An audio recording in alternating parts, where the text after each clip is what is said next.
திருமறை நேரம் Bible Hour presented by the National Bible College. கிறிஸ்துவின் சபையார் உங்களை வாழ்த்துகிறார்கள். Welcome to Satellite Bible Classes. நான் உம்மை பற்றி ரட்சகா விண்வெட்கம் அடையேன், பேரன்பை கூறி தாண்டவா நான் சாட்சி கூறுவேன். சிலுவை அண்டையில் நம்பி வந்து நிற்கையில் பாவபாரம் நீங்கி வாழ்வடைந்தேன். எந்த நேரமும் எனதுள்ளத்திலும் பேரானந்தம் பொங்கி பாடுவேன். எந்த நேரமும் எனதுள்ளத்திலும் பேரானந்தம் பொங்கி பாடுவேன். ஆவுந்தன் நல்ல நாமத்தை நான் நம்பி சார்வதால் நீ கைவிடீர் இவ்வேளையை காப்பீர் தேவாவியால். சிலுவை அண்டையில் நம்பி வந்து நிற்கையில் பாவபாரம் நீங்கி வாழ்வடைந்தேன். எந்த நேரமும் எனதுள்ளத்திலும் பேரானந்தம் பொங்கி பாடுவேன். எந்த நேரமும் எனதுள்ளத்திலும் பேரானந்தம் பொங்கி பாடுவேன். மாவல்லவாக்கின் உண்மையை கண்டு நர செய்தீர், நான் ஒப்புவித்த பொருளை விடாமல் காக்கிறீர். சிலுவை அண்டையில் நம்பி வந்து நிற்கையில் பாவபாரம் நீங்கி வாழ்வடைந்தேன். எந்த நேரமும் எனதுள்ளத்திலும் பேரானந்தம் பொங்கி பாடுவேன். எந்த நேரமும் எனதுள்ளத்திலும் பேரானந்தம் பொங்கி பாடுவேன். வாழ்த்துக்கள் திருமறை நேர உறவுகளே. பரிசுத்த ஆண்டவர் இயேசுவின் நாமத்தில் வான்வழி வேத வகுப்புக்கு அன்போடு வரவேற்கிறேன். 2000 ஆண்டு கால கிறிஸ்தவ உலகத்தை உற்று நோக்கும்போது இந்த கிறிஸ்தவமானது பல பரிணாமங்களை அடைந்து பல மாற்றங்களை அடைந்து இன்றைக்கு இருக்கிற கிறிஸ்தவத்தின் நிலையை பார்த்தால் அநேக நல்ல உள்ளங்களுக்கு, தேவபக்தியான மனிதர்களுக்கு, உங்களை போன்று கர்த்தருடைய வார்த்தையை தேடுபவர்களுக்கு மனநோவு மனவேதனை உண்டாகிறது. சில விஷயங்களை வாழ்க்கையில் நம்ம தொலைச்சிருவோம், திரும்ப அதை தேடி கண்டுபிடிப்போம். நாமே தொலைப்போம் அல்லது யாராவது தொலைச்சிருப்பாங்க, தேடுறது உண்டு. சில விஷயங்கள் வாழ்க்கையிலே தலைகீழாக மாறிடும், பிறகு அதை நாம் நிமிர்த்த வேண்டி வரும். சில விஷயங்கள் புரட்டுகளாக போய்விடும், அதை சரியானதாக மாற்றுவதற்கான ஒரு முயற்சியை எடுத்து அதை மீண்டும் நேராக்குவோம். நான் எதை சொல்ல வருகிறேன்? நிச்சயமா உற்று கவனிங்க. இன்று முதல் நாம் பார்க்க போகிற தொடர் தேவனுடைய ராஜ்யத்தை பற்றியது. இப்போ தேவனுடைய ராஜ்யம் அப்படின்னு சொன்ன உடனே நமக்கு தெரியுமே அப்படின்னு உங்களுக்கு தோணலாம். ஆனால் இந்த வேத புத்தகத்தை அதனுடைய அடிநாதமாக எப்பொழுதும் எல்லா பக்கங்களிலும் ஒலிப்பதாக இந்த தேவனுடைய ராஜ்யம் என்பது இருக்கிறது அப்படின்னு சொன்னால் உங்களுக்கு கொஞ்சம் ஆச்சரியமாக தான் இருக்கும். உதாரணத்துக்கு ராஜ்யம் அப்படின்ற ஒரு சொல், அதை ஒட்டிய சில சொற்கள், அது சார்ந்த சில சொற்கள் ஏறக்குறைய 3000 முறைக்கு மேலாக வேதத்தில், எபிரேய வேதத்தில் பதிவு செய்யப்பட்டிருக்கிறது. அடுத்தது புதிய ஏற்பாட்டுக்குள்ளே வரும்பொழுது மத்தேயு எழுதின சுவிசேஷம், மார்க்கு, லூக்கா, இப்படி இந்த சுவிசேஷ புத்தகங்களிலே ராஜ்யம் என்பது நூற்றுக்கணக்கான முறை பதிவு செய்யப்பட்டிருக்கிறது. மத்தேயு எழுதின சுவிசேஷ புத்தகத்தில் மட்டுமே 32 முறை ராஜ்யம் என்பது வந்திருக்கிறது. இந்த ராஜ்யத்தை பற்றி நாம் ஏன் படிக்கணும்? இந்த ராஜ்யத்தின் தொடர் செய்தி நமக்கு என்ன செய்ய போகிறது? நாம் சபையில் இருக்கிறோம், நாம் கிறிஸ்தவர்களாக இருக்கிறோம், நாம் ஆண்டவர் இயேசுவை அறிந்திருக்கிறோம், நமக்கு ரட்சிப்பு என்றால் என்ன, தொழுகை என்றால் என்ன, எல்லாமே தெரியுமே. இப்போ என்ன புதுசா ராஜ்யம் அப்படின்னு நாம் படிக்கணும்? ஒருவேளை இந்த ராஜ்யம் என்பதை அதிகமாக இன்றைய கிறிஸ்தவ பிரிவினை கூட்டங்களிலே ஒரு சாரார் ரொம்ப பயன்படுத்துவாங்க. தங்களை ராஜ்யம் என்றே அடையாளப்படுத்துவாங்க. அவங்க யெகோவாவின் சாட்சிக்காரர்கள். அவர்கள் கூடி வரும் நாளிலே அந்த இடத்தை ராஜ்யத்தின் மன்றம் என்று அழைப்பார்கள். ராஜ்யமானது இந்த பூமியிலேயே ஸ்தாபிக்கப்பட்டு பரலோகமானது பூமியிலேயே இருக்க போகிறது என்றெல்லாம் பேசுவார்கள். ராஜ்யத்தின் புத்தகங்கள் என்று உலகெங்கும் கோடிக்கணக்கிலே அச்சிட்டு கொடுக்கிறார்கள். இப்பொழுது நாம் அறிந்து கொள்ள போகிற, தொடர்ந்து படிக்க போகிற ராஜ்யம் என்பது அவர்கள் சொல்லுவது அல்ல. இந்த வேத புத்தகத்தில் முதல் பக்கத்திலிருந்து கடைசி பக்கம் வரைக்குமாக தேவன் தம்முடைய ராஜ்யத்தை பற்றி என்ன சொல்லியிருக்கிறார்? நான் ஏற்கனவே சொன்னேன், இந்த ராஜ்யத்தை பற்றி நாம் அறிந்து கொள்ள வேண்டிய அவசியம் என்ன? What is the need? சில நேரங்களில் எனக்கு என்ன பிரயோஜனம், இதை தெரிஞ்சுக்கிறதுனால எனக்கு என்ன லாபம் அப்படின்னு நம்ம கேட்குறதா இருந்தால் சிலவற்றை நாம் பார்ப்போம். கிறிஸ்தவம் மதமாகி போனது, கிறிஸ்தவம் வணிகமாகி போனது, கிறிஸ்தவம் அதில் ஊழியங்கள் என்று சொல்லி அது நிறுவனங்களாகி போனது, அது ஒரு வியாபார ஸ்தலமானது.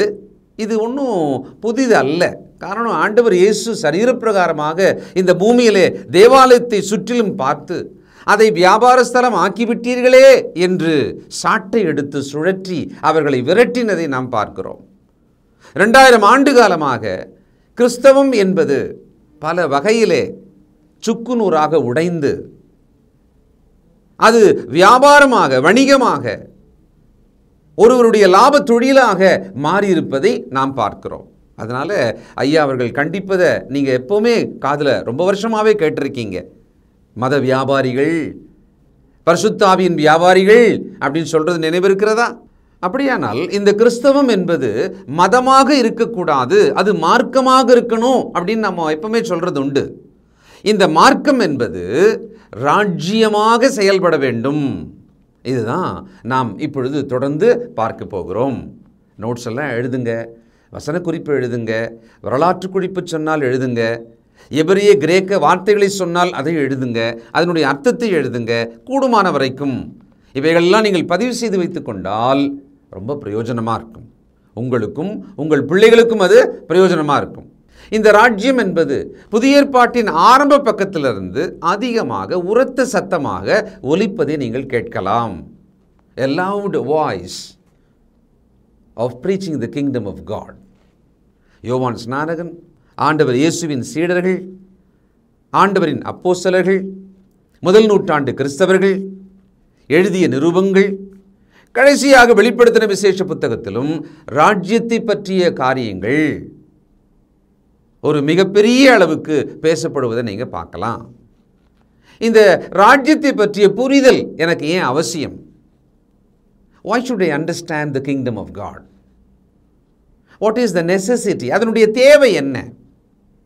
What is the profit? அதனுடைய பிரயோஜனம் என்ன? ஒரு வசனத்தை நம்ம பார்ப்போம். ஆண்டவர் இயேசு சொன்னார், மத்தேயு 6ஆம் அதிகாரம் 33வது வசனம் எல்லாருக்குமே மனப்பாடமாக தெரியும்.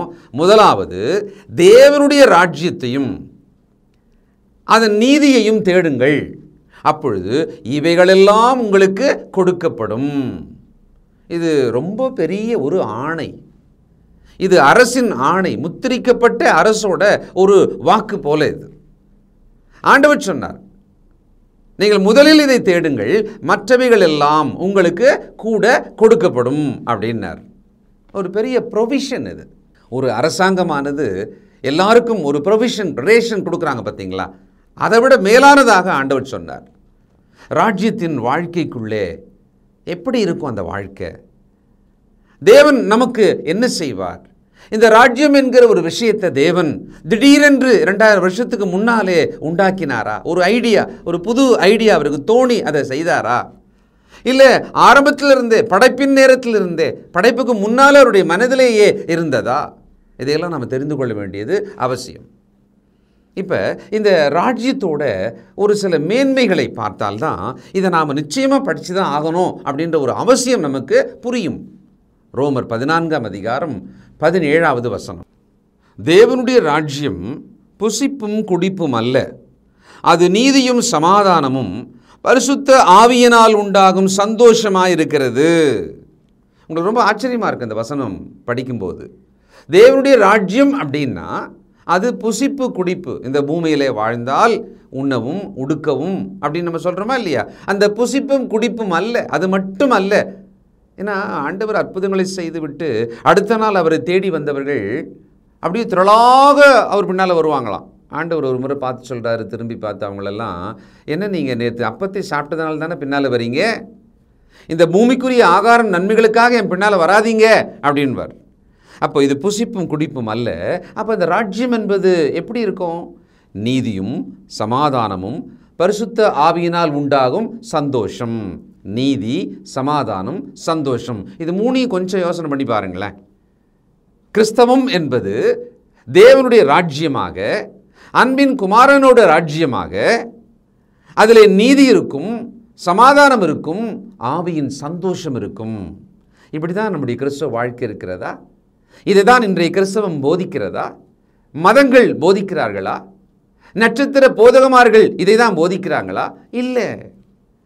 அவர்கள் தங்கள் வயிற்றை போஷிப்பதற்காக செவிக்கின்பமான போதனைகளை ஒரு பொருளை விற்பது போல விற்று கொண்டிருக்கிறார்கள். அதுக்கு நடுவில் தான் நாம் இந்த சத்திய வசனத்தின் வெளிச்சத்தை கவனிக்க வேண்டியிருக்கிறது. எல்லாவற்றையும் ஒதுக்கி தள்ளிவிட்டு சத்தியத்தின் சத்தத்தை கேட்க வேண்டியிருக்கிறது. இதை திருமறை நேரம் 1/4 நூற்றாண்டுக்கு மேலாக செய்து கொண்டிருக்கிறது. இந்த ராஜ்யம் என்கிற சத்தியத்தை பிரத்யேகமாக கவனிப்பதற்கான காரணம் என்ன? ராஜ்யம் இப்படி இருக்குமாமே. பெரியவங்க சொல்லுவாங்க, இதெல்லாம் என்னப்பா அரிசி, அந்த காலத்தில் என்ன மாதிரி இருந்தது தெரியுமா? இப்போல்லாம் நீங்கள் பழமாக சாப்பிட்றீங்க, அந்த காலத்தில் என்ன செழிப்பாக இருந்தது தெரியுமா? இப்போ பார்க்குற விஷயங்கள் எல்லாம் 4ஆம் தரம் 5ஆம் தரமாக இருக்கிறது, முதல் தரமானதெல்லாம் பழைய காலத்தில் தான் அப்படின்வாங்க. எல்லாமே அதனுடைய உண்மைத்தன்மையை இழந்து விட்டது, அதனுடைய செழிப்பை இழந்து விட்டது. எல்லாம் ஒரு சக்கையை போல நீங்கள் சாப்பிட்டு கொண்டிருக்கீங்க. அதுபோல 2000 வருஷங்களுக்கு முன்னால் ராஜ்யம் ஸ்தாபிக்கப்பட்டு வளர்ந்து கொண்டிருக்கிறது. ஆனால் இன்றைக்கு அந்த ராஜ்யமானது நசிந்து நலிந்து மனிதர்கள் தங்கள் சுய லாபங்களுக்காக அதனுடைய மொத்த உருவத்தையும் இயல்பையும் மாற்றிவிட்டிருக்காங்க. இந்த வேத புத்தகம் நம்முடைய கையில் தான் இருக்குது. வானம் பூமி ஒழிந்தாலும் கூட இந்த வேத வாக்கியங்கள் ஒழியவே ஒழியாதுன்னார் இல்லையா? அந்த அழியாத வேத வாக்கியங்களில் இருந்து இந்த அடிப்படை சத்தியத்தை, உண்மையாக இப்படித்தான் இருக்க வேண்டும் என்கிற சத்தியத்தை நாம் கவனித்தாக வேண்டும். அடுத்தது, இந்த ராஜ்யத்துக்குள்ளே சந்தோஷம், சமாதானம், நீதி, அந்த வாழ்க்கை முறையே அப்படிதான் இருக்குன்றார். ஆனால் இந்த நோக்கமே இல்லாமல் இன்னைக்கு போதனைகள் கோடிக்கணக்கில் எல்லா தளங்களிலிருந்து தேசங்களிலிருந்து போதிச்சுட்டே இருக்காங்களே. இந்த ராஜ்யம் அப்படின்ற ஒரு ஐடியா, ஒரு கான்செப்ட் இருக்கு இல்லையா, அது படைப்பு முதலாக தேவன் மனிதனுக்கு சொல்லிக் கொடுக்கிறார். அதை தான் நாம் தொடர்ந்து ஒவ்வொரு பாடமாக பார்க்க போகிறோம். இப்பொழுது ஏன் இதை படிக்கணுன்றதுக்கான காரணத்தை தான் நாம் பார்த்துட்ருக்கோம். நம்ம எல்லாருக்கும் ரொம்ப தெரிஞ்ச மலை பிரசங்கம் எடுத்துக்கங்களேன். அதில் ஆண்டவர் தம் வாயை திறந்து அங்கே போதித்த விஷயங்களில் எடுத்த உடனே அவர் என்ன சொல்கிறார் தெரியுங்களா? 5ஆம் அதிகாரம் மத்தேயு 3ஆம் வசனம், ஆவியில் எளிமையுள்ளவர்கள் பாக்கியவான்கள், பரலோக ராஜ்யம் அவர்களுடையது. பரலோக ராஜ்யம் உங்களுடையது. அப்போது இந்த பரலோக ராஜ்யம் என்னுடையதாக இருக்க வேண்டும், அதை நான் பெற்றுக்கொள்ள வேண்டும், அதனுள் நான் இருக்க வேண்டும், அந்த ராஜ்யமாக நான் இருக்க வேண்டும். இன்றைக்கு நான் கிறிஸ்தவனாக இருக்கிறேன், நான் இந்த சபையை சார்ந்தவன், நான் இதில் போதகனாக இருக்கிறேன், நான் கிறிஸ்தவனாக தலைமுறையாக இருக்கிறேன் அப்படின்னு சொல்கிற ஒவ்வொருவருமே நாம் தேவனுடைய ராஜ்யமாக இருக்கிறோமா? அந்த ராஜ்யத்தின் இயல்புக்குள்ளே வாழ்ந்து கொண்டிருக்கிறோமா? அந்த நீதி, சமாதானம், ஆவியின் சந்தோஷம் இருக்கிறது இல்லையா, அதை அனுபவிக்கிற ஒரு வாழ்க்கையை வாழ்ந்து கொண்டிருக்கிறோமா அப்படின்னு யோசிச்சோம்னா பெரும்பான்மையாக இல்லை. அதெல்லாமே மாறி போயிட்டு இன்றைக்கு ஏதோ ஒரு கிளப்னு சொல்லுவாங்க பார்த்தீங்களா, அதில் ஒரு மெம்பர்ஷிப்பாக இருப்பாங்க. அதுக்குள்ளே சில விளையாட்டுகள், களியாட்டங்கள், அதற்குள்ளே ஆகாரம், சுற்றுலாக்கள், இவைகள்லாம் இருக்கும் பார்த்தீங்களா. அப்படிப்பட்டதாக இன்றைக்கு உலகத்திலே சபைகள் மாறிக்கொண்டே போகிறது. அந்த பரிசுத்த ஆவியினால் உண்டாகும் சந்தோஷம், உலகம் தரக்கூடாத சமாதானத்தை நான் உனக்கு தருவேன் என்று ஆண்டவர் சொன்னார் இல்லையா, அந்த சமாதானத்துக்குள்ளான ஒரு வாழ்க்கை. மார்க்கம் நீதி மார்க்கமாக, நீதி பிரசங்கிக்கப்படுவதாக, அந்த நீதியானது போதனையாக, ஒழுக்கமாக வாழ்க்கையில் இருக்கிறதா? இவைகளை போதிக்கிறதை நீங்கள் காதில் கேட்கவே முடியாது. இந்த வாழ்க்கையை கிறிஸ்தவர்கள் வாழ்ந்து கொண்டிருப்பதாக பார்க்கவும் முடியவில்லை. அப்படியானால் நாம் எதையோ தொலைத்து விட்டோம், முக்கியமானதை தவறவிட்டு விட்டோம். ஒன்றின் இயல்பு மாறி, அது உருமாறி, அது வேறொன்றாக மாறிவிட்டதை நாம் இப்பொழுது வைத்து கொண்டிருக்கிறோம்.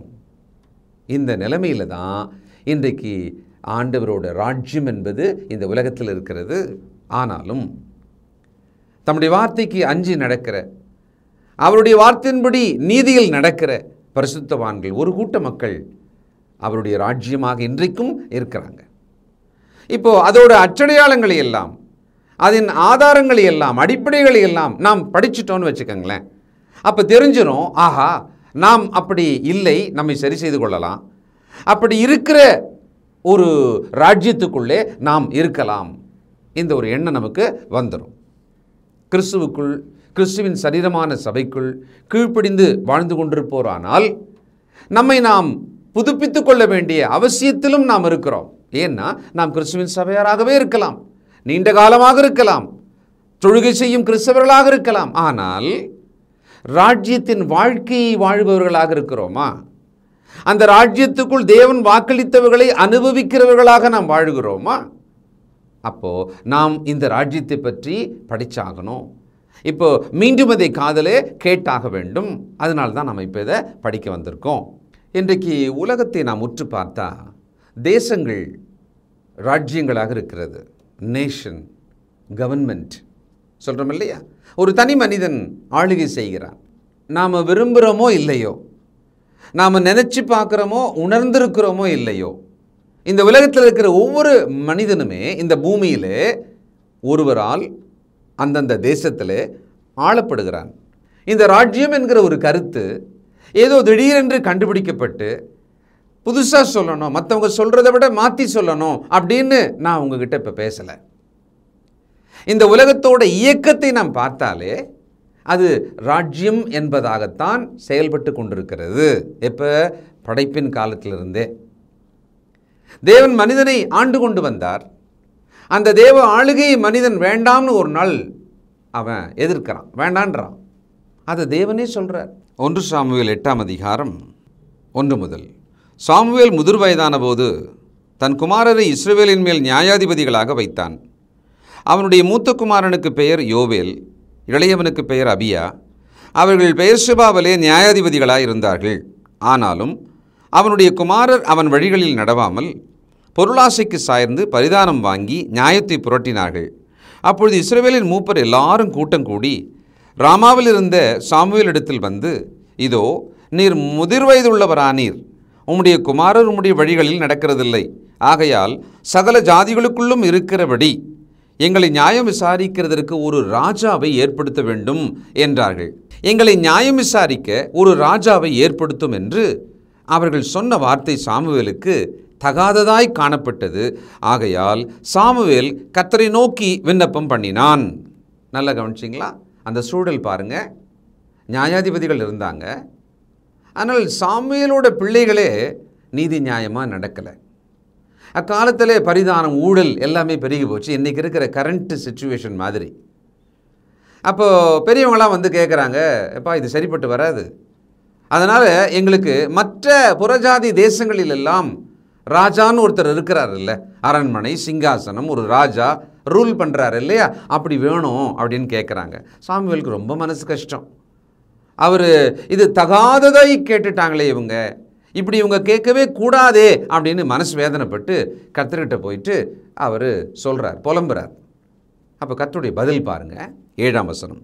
அப்பொழுது கர்த்தர் சாமுவேலை நோக்கி, ஜனங்கள் உன்னிடத்தில் சொல்வது எல்லாவற்றிலும் அவர்கள் சொல்லை கேள். அவர்கள் உன்னை தள்ளவில்லை, நான் அவர்களை ஆளாதபடிக்கு என்னைத்தான் தள்ளினார்கள். தேவன் தங்களை ஆளாதபடிக்குன்னா அதுவரைக்கும் தேவன் அவர்களை ஆண்டு கொண்டு வந்தார். ஜனங்கள் அவர் வேணாம் அப்படின்னு சொல்லிட்டு பூமியிலே தங்கள் கண்ணெதிரே பார்க்கும் ஒரு மனிதனை ராஜாவாக ஏற்படுத்த கேட்குறாங்க. அப்படியானால் உலகத் தோற்றத்தின் முன் தேவனுடைய மனதிலிருந்த தீர்மானத்தின்படி இந்த ஆளுகை என்பதை தேவன் பல வகையிலே வானமண்டலத்திலும் பூமியிலும் பூமியில் இருக்கும் மனிதருக்கு நடுவிலும் வச்சிருக்கிறார். எல்லாவற்றையும் ஒரு ஆளியின் கீழாகத்தான் தேவன் இயக்கி கொண்டே இருக்கிறார். இதை நாம் வசனங்கள் வழியாக அப்புறம் பார்ப்போம். நம்ம இப்போ புரிஞ்சிக்க வேண்டியது என்னென்னா, இந்த ராஜ்யம் என்பதை பற்றி நாம் ஏன் அவசியமாக தெரிந்து கொள்ள வேண்டும், இப்பொழுதே அதை படிக்க வேண்டும், அதனுடைய அவசியம் என்ன என்பதற்காகத்தான் சில விஷயங்களை நான் இங்கும் அங்குமாக சொல்கிறேன். அப்போது தேவனை தள்ளிட்டாங்க, மனித ராஜாவை கேட்டாங்க. அப்போ தேவன் தம்முடைய ஆளுகையில் இருந்து மனிதர்கள் தன்னை தள்ளினதை அவரே சொல்கிறாரு. அதான் ரொம்ப முக்கியம். இன்றைக்கி சூழ்நிலையை பார்த்தீங்கன்னா, தேவன் தம்முடைய ராஜ்யத்தின் பிள்ளைகளாக எல்லாரும் இருக்கணும்னு விரும்புகிறாரு. ஆனால் அந்த ராஜ்யத்தை தள்ளிவிட்டு இந்த உலகத்தில் பெரும்பான்மையான மக்கள் ஒரு பக்கமாக போயிட்டே இருக்காங்க. இது இன்றைய சூழல். இப்போ நாம் இன்றைக்கி என்ன பண்ணணும்னா, இந்த ராஜ்யம் என்பது என்ன, இந்த ராஜ்யத்தின் வாழ்க்கை எப்படி இருக்கும், இந்த ராஜ்யத்தின் வாழ்க்கையினுடைய மேன்மையை ஆண்டவரே சொல்லியிருக்கும்போது அது இப்படிலாம் இருக்கும்னு சொல்லும் பொழுது அதை நாம் எங்கே தொலைத்து விட்டோம், அதை நாம் மீண்டும் புதுப்பித்து கொண்டு அதில் வாழ வேண்டும். அதற்காகத்தான் நாம் இதை படிக்கப் போகிறோம். லூக்கா 17ஆம் அதிகாரம் 21வது வசனம். இதோ இங்கே என்றும் அதோ அங்கே என்றும் சொல்லப்படுகிறதற்கும் ஏது வராது. இதோ தேவனுடைய ராஜ்யம் உங்களுக்குள்ளே இருக்கிறதே என்றார். எனக்குள் தேவனுடைய ராஜ்யம் இருக்கிறது. சில நேரம் சொல்லுவாங்க, உனக்குள்ள இந்த திறமை இருக்குப்பா. அப்படிங்களா? எனக்கே தெரியாது. உனக்குள்ள இந்த திறமை இருக்கிறத நான் தான் கண்டுபிடிச்சி உனக்கு சொன்னேன். இந்த மாதிரி சொல்கிறது உண்டு. உங்களுக்கு நிச்சயமாக அனுபவம் இருக்கும். ஆண்டவர் சொன்னார், உங்களுக்குள் ராஜ்யம் இருக்கிறது. இப்போ கேள்வி என்னென்னா, கிறிஸ்தவர்களாக வாழ்ந்து கொண்டிருக்கிற நமக்குள் இந்த ராஜ்யமானது இருக்கிறது என்பதை உணர்ந்து அந்த ராஜ்ய வாழ்க்கையை நாம் வாழ்ந்து கொண்டிருக்கிறோமா? அந்த ராஜ்யத்தின் வாழ்க்கை எப்படி இருக்கும் என்று ஆண்டவர் போதித்தாரோ அவைகள் நமக்கு நன்றாக தெரியுமா?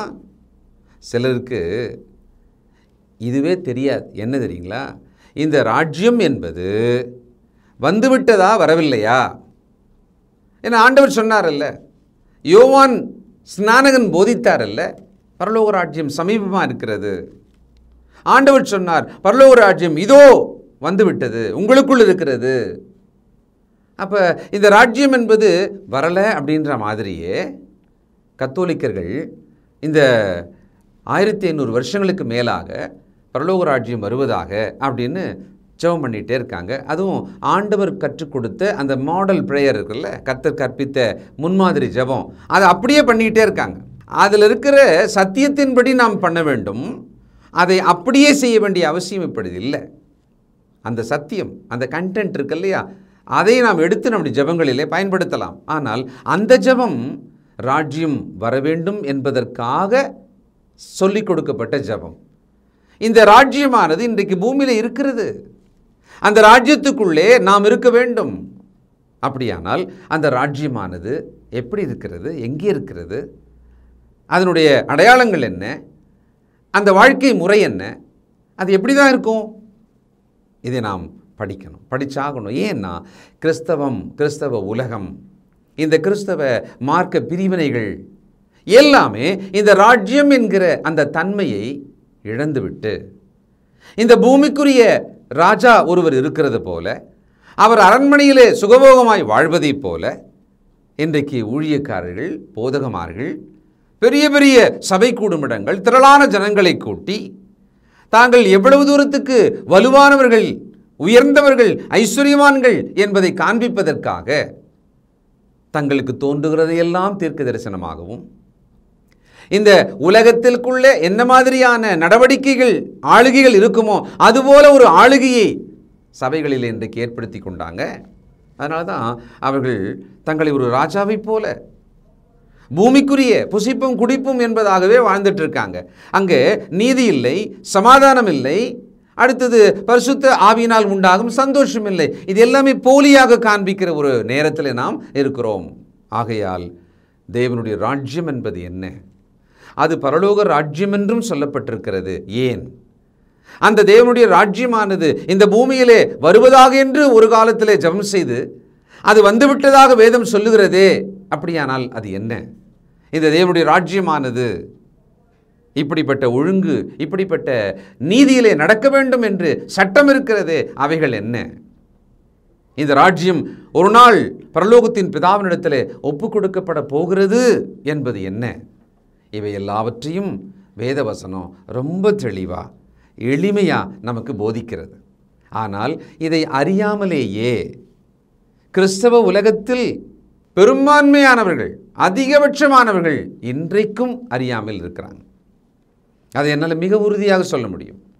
நீதியுள்ள இருதயம் லோத்துவுக்கு இருந்து சோதோம் குமோரா பட்டணத்தை பார்த்து மனவேதனையோடு மனம் நொந்திருந்ததைப் போல இன்றைக்கு கர்த்தருடைய வசனத்தின் மேலே வாஞ்சையான நீங்கள் இதோ இந்த ராஜ்யம் என்பதை பற்றிய சத்தியத்தை தெரிந்து கொண்டால் ஒரு பெரிய மறுரூபம், ஒரு பெரிய மாற்றம், ஒரு பெரிய வாழ்க்கை மாற்றம் எல்லாருக்குள்ளும் ஏற்படும்.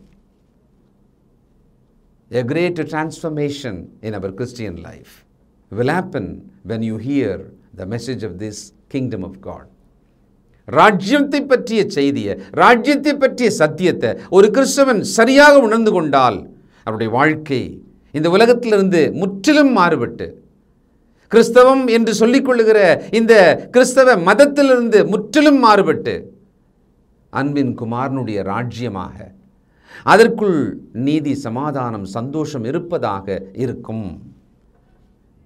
தொடர்ந்து நாம் பரிசுத்த ஆவியின் வார்த்தையை கவனிப்போம். பிதாவாகிய தேவனுடைய அனந்த ஞானத்தை உணர்ந்து கொள்வோம். ஆண்டவர் இயேசு கிறிஸ்துவினுடைய வார்த்தைகளினால் அதை நாம் அறிந்து கொள்வோம். ஜெபம் செய்வோம். பரலோகத்திலே வாசமாக இருக்கிற எங்கள் நல்ல பிதாவே, பரிசுத்தர் பரிசுத்தர் பரிசுத்தரே, எங்கள் ஆண்டவர் இயேசு கிறிஸ்து அவர் வருகைக்கு முன்பு ராஜ்யத்தை பற்றி போதிக்க செய்து, அவர் தன் ஊழியத்தை தொடங்கின நாளிலும் போதித்து, மரித்து உயிர்த்தெழுந்த பின்பும் போதித்து, நிருபங்களிலெல்லாம் எங்களுக்கு அதை பற்றி எழுதி கொடுத்து, அதை அறியாமல் நாங்கள் காலத்தை கடத்தியதுண்டு. அதை அறியாமல் கிறிஸ்தவ உலகம் இன்றைக்கு அதிகபட்சமாக இருக்கிறதுண்டு. இதோ தகப்பனே, தொலைந்து போனதை கண்டுபிடிப்பது போல அந்த ஸ்திரீயானவள் அந்த வெள்ளிக்காசை தேடி கண்டுபிடித்தது போல நாங்கள் இந்த ராஜ்யத்தின் சுவிசேஷத்தை இன்னொரு முறை கேட்டு அதை புதுப்பித்து கொண்டு அதற்குள் நாங்கள் எவ்விதமாக இருக்க வேண்டுமோ அப்படி இருக்க நீர் எங்களை வழிநடத்துவீராக. கேட்கும் பசிதாகமுள்ள உம்முடைய பிள்ளைகளுக்கு திருப்தி செய்யும்படி இந்த போதனைகள் இருப்பதாக ஆசீர்வதியும். இயேசு கிறிஸ்துவின் பரிசுத்த நாமத்தில் ஜெபிக்கிறோம் பிதாவே, ஆமென். தொடர்பு கொள்ள வேண்டிய முகவரி: திருமறை நேரம், 58 சர்ச் தெரு, குமரன் நகர், சென்னை 6082. செல்போன் 9385500882. கர்த்தாவே, தேவர்களில் உமக்கு பானவர் யார்? வானத்திலும் பூமியிலும் உமக்கு பானவர் யார்?